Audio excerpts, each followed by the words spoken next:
अस्सलामुअलैकुम, my name is Afnan clean, I am from CMH Multan. आज जो हम प्रैक्टिकल परफॉर्म करने जा रहे हैं उसका नाम है स्टेथोग्राफी। स्टेथोग्राफी नॉर्मली हम यूज़ करते हैं चेस्ट मूवमेंट्स की रिकॉर्डिंग के लिए। आइए ज़रा इसके प्रैक्टिस की तरफ चलते हैं, इसमें क्या क्या चीज़ें इस्तेमाल होती हैं। सबसे पहले हमारे पास ये आता है स्टेथोग्राफ, ठीक हो गया। और उसके बाद ये हमारे पास आई है रिफल्ड ट्यूब, और उसके साथ हमारे पास ये एक चेन अटैच है जिसको हम कहते हैं निकल प्लेटेड चेन, ठीक हो गया। इसके बाद ये हमारे पास जो ब्लू कलर में शो हो रहा है इसको हम कहते हैं काइमोग्राफ। और ये इसके ऊपर लगा हुआ है ड्रम जो कि सर्कुलर मूव करता है। ड्रम के ऊपर ये ग्राफ पेपर लगा हुआ है, और जब हम मूवमेंट रिकॉर्ड करेंगे इस ग्राफ पेपर के ऊपर जो इस इंक पेन, ये हमारे पास इंक पेन है, इंक पेन से जो रिकॉर्डिंग आएगी उसको हम कहेंगे स्टेथोग्राम।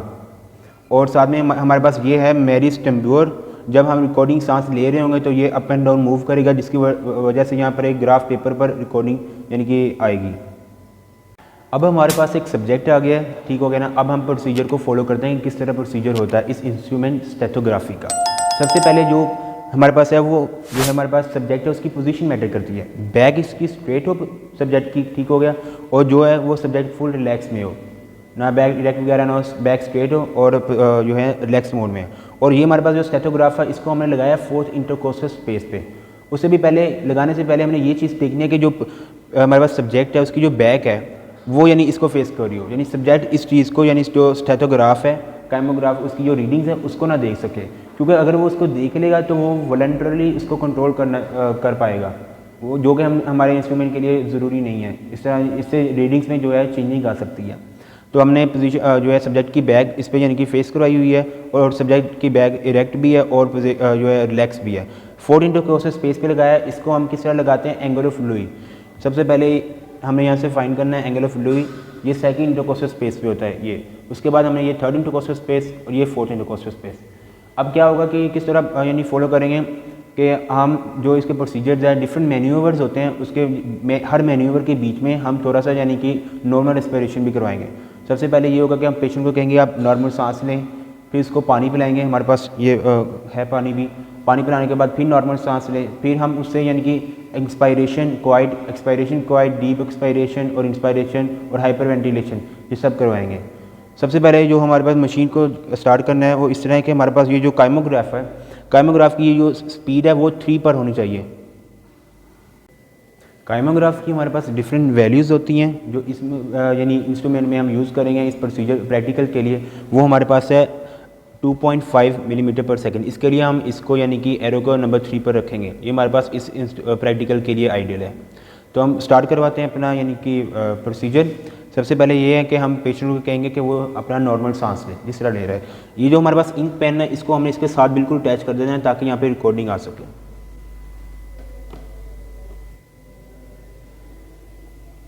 और ये वाला जो बटन है इससे हमने इसको ऑन कर देना, जिसकी वजह से ये जो ड्रम है ये मूव करेगा और यहाँ पे रीडिंग हमारे पास आएगी।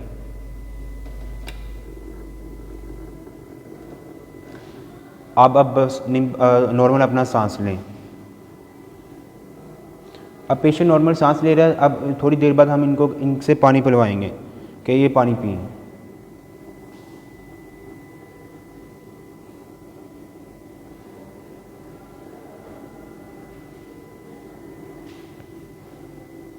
अब फिर आप अपना नॉर्मल सांस लें। अब आपने ये करना है कि अपना नॉर्मल सांस लेने के बाद रोकना है, जितनी देर भी आप रोक सकते हैं।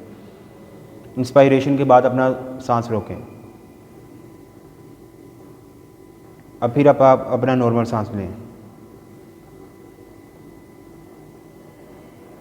अब क्वाइट एक्सपायरेशन के बाद अपना सांस को यहीं रोकें।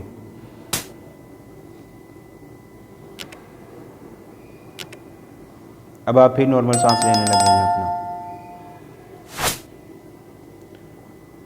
ये चीज़ याद रखनी है कि हर मैन्यूवर के बाद 2 से 4 सेकंड जो है ना वो पेशेंट को नॉर्मल रेस्पिरेशन करवानी है। अब पेशेंट से ये गुजारिश है कि आप अपना डीप इंस्पायरेशन करने के बाद सांस रोकें।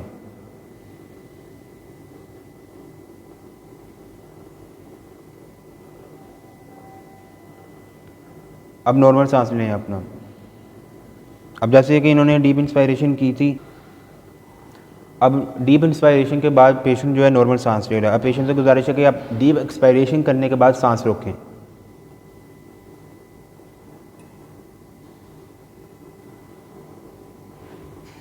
अब फिर आप कुछ देर के लिए नॉर्मल रेस्पिरेशन करते रहें। अब जो हमारे पास लास्ट मैन्यूवर है वो ये है कि हमने पेशेंट को हाइपरवेंटिलेट करवाया 1 मिनट के लिए तकरीबन, और इसके बाद हम इस पर जो है स्टेथोग्राफ काइमोग्राफ इसको ऑन कर देंगे।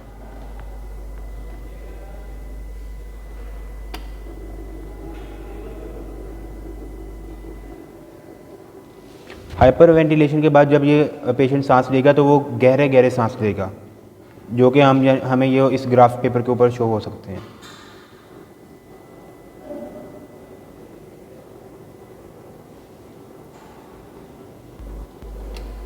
हमारे पास लास्ट मैन्यूवर हो गया जैसा कि आपने देखा। अब हम जो है यानी कि पेशेंट का शुक्रिया अदा करते हैं, सब्जेक्ट का हमारे का जो है था। आपका बहुत बहुत शुक्रिया।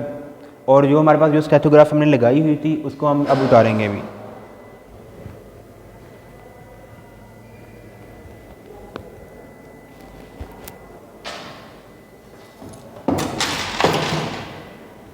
और अब हम जो हमारे पास ग्राफ है, हम ग्राफ को स्टडी करते हैं किस तरह हम यानी कि डिफरेंट मैन्यूवर जो हमारे किए थे, हमने जो किए थे उसका कितनी वैल्यूज़ आई हैं, कितने टाइम सेकंड्स हैं। अच्छा, ये हमारे पास रीडिंग आई थी ग्राफ पेपर के ऊपर जो हमने प्रैक्टिकल परफॉर्म किया था। इसको आइए ज़रा एक्सप्लेन करते हैं। सबसे पहले हमने पर्सन को कहा था कि वो क्वाइट रेस्पिरेशन करें, यानी नॉर्मल सांस लें।